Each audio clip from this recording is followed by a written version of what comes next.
They treated it as if it was the flu.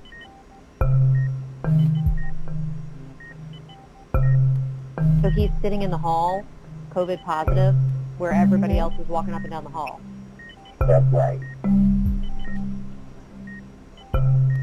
Do you think people died because of it? Yeah. Oh, yeah.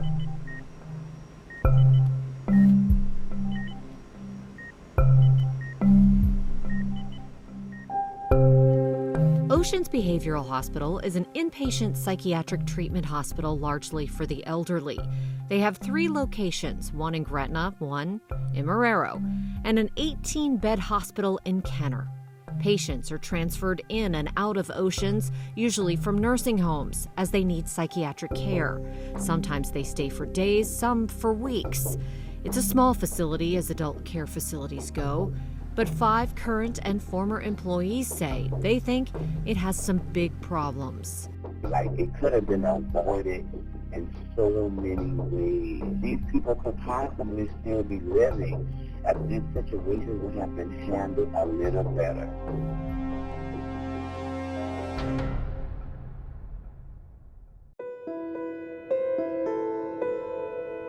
57-year-old Christopher Miller was a big strapping guy, and his wife Cynthia says he loved to eat. When I first met him, it was just unbelievable to me because I had never seen anything like it. And we had gone to Popeyes, and he ordered, and he said, give me 5 pieces of chicken, fries, and a large drink, and he went on. And then he turned to me, he said, what do you want? I'm like, really? Some of that wasn't for me. They were inseparable until his health caught up with him. Diabetes, heart disease. Later, when he lived at Maison Orleans nursing home uptown, gangrene cost him his leg. Chris, you wouldn't believe, has come close to death so many times. You know, the doctor said he's not going to make it, he'd be going through it, and he would fight back every time and be fine. We would say, boy, you have 99 lives. You know, I said, then here comes this virus and take you out of here in 3 days. Miller was transferred to Oceans from Maison Orleans nursing home on March 10th. That was the day before the workers at Oceans say the facility's first confirmed COVID-19 patient was sent to the hospital.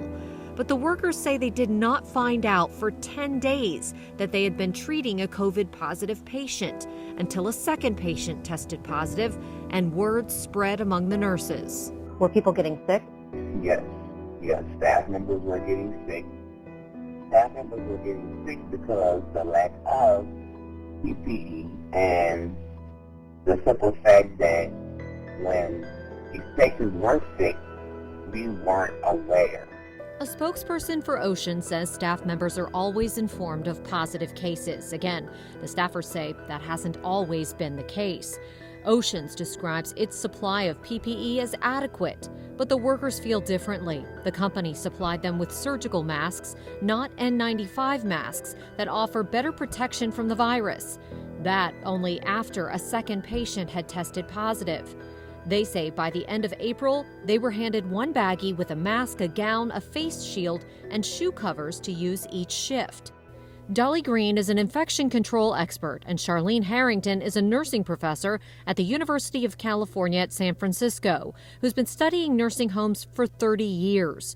Green says the surgical masks should be sufficient under the CDC's COVID guidelines, but the gowns. So even if I went in the room with a COVID patient and I used it, I can't throw it away. I have to keep it, bag it up, and save it when it's time to use it again. Let's say you've got several rooms and they're all COVID positive. The gown can be used continuously. It doesn't have to be changed in between. But the workers tell me the problem with Oceans is not all the patients in the rooms in this one hallway unit are COVID positive. The company says COVID patients are isolated in private rooms following CDC guidelines. Last month, the company said it was actively taking COVID-positive patients to ease the burden on other healthcare facilities. A spokesperson now says they've only treated 6 COVID patients in Kenner. They certainly should have any infected residents isolated into a separate unit and not mixed in with other patients. You can't risk people's lives like that. Workers say Oceans first set out this table of PPE in early April, nearly a month after the facility confirmed its first COVID-positive patient. That middle sign reads, quote, "Stealing PPE is a crime. Camera is on. You will go to jail." The workers say it's a symptom of the kind of work environment that plagued the facility before COVID inched its way in. During the pandemic, the employees said they were not allowed to use paid time off, even if they were sick, unless they tested positive for COVID. We're hands-on with them more than anything. So I'm coming on the unit and I'm sick and I expose this patient, and this patient sick possibly gets sick enough to die. But you telling me I have to come to work no matter what. That's not fair to the patient. The company would only say their policy allows employees to take time off if they're sick. The workers say fear of the virus and distrust of management led a number of staffers to refuse to go to work at Oceans early on in the pandemic. Some never went back. Experts say that happened at many other long-term care facilities as well. It was expressed many a time through our administration that it's like the flu and it's not that serious and you guys are overreacting. The staffers point to a patient we'll call John. He was taken to the hospital for pneumonia, but before his COVID test results came back, the hospital sent him back to Oceans on March 23rd. His COVID test later came back positive, but only halfway through his 14-day quarantine, the workers say an administrator took him out of isolation, putting him in the hallway in a wheelchair, no mask, unprotected. He was sitting in the hallway, and to me, that's you're in the area with everybody else because the patients walk up and down all day. We have patients that taste all day long. That's pretty much being in the same area. Oceans denies that and says at no time are COVID patients in common areas of the hospital. That's the same time Christopher Miller, who suffered from congestive heart failure, was in the facility.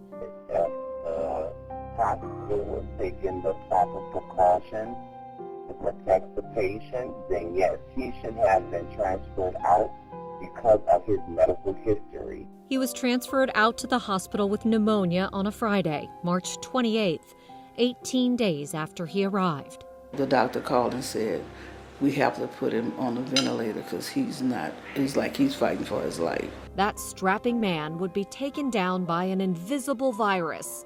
No wife, no daughter by his side. Making matters worse, when they took him off life support, Cynthia missed the phone call. He died at 7 o'clock and it's 9 o'clock. And I was just finding out that he had passed. The Jefferson Parish coroner says it's difficult to track how many people have died after their stay at Oceans. Because they're not permanent residents, their deaths are recorded at their nursing homes, not at Oceans. We've heard similar stories about a lack of transparency and concerns among staff at a number of other nursing homes and adult care facilities in the metro area. It seems Ocean is just one small example of a larger problem. Just like some of the others, Oceans was also cited in May of last year by the agency that oversees Medicare certifications, CMS, for an infection control problem. The report says staff failed to properly wash their hands and administered eye drops with gloved hands that, quote, had a hole in the index tip of her left hand. That citation has been noted as corrected. Mike Perlstein is continuing our series Standard of Care tomorrow on the Eyewitness News at 10.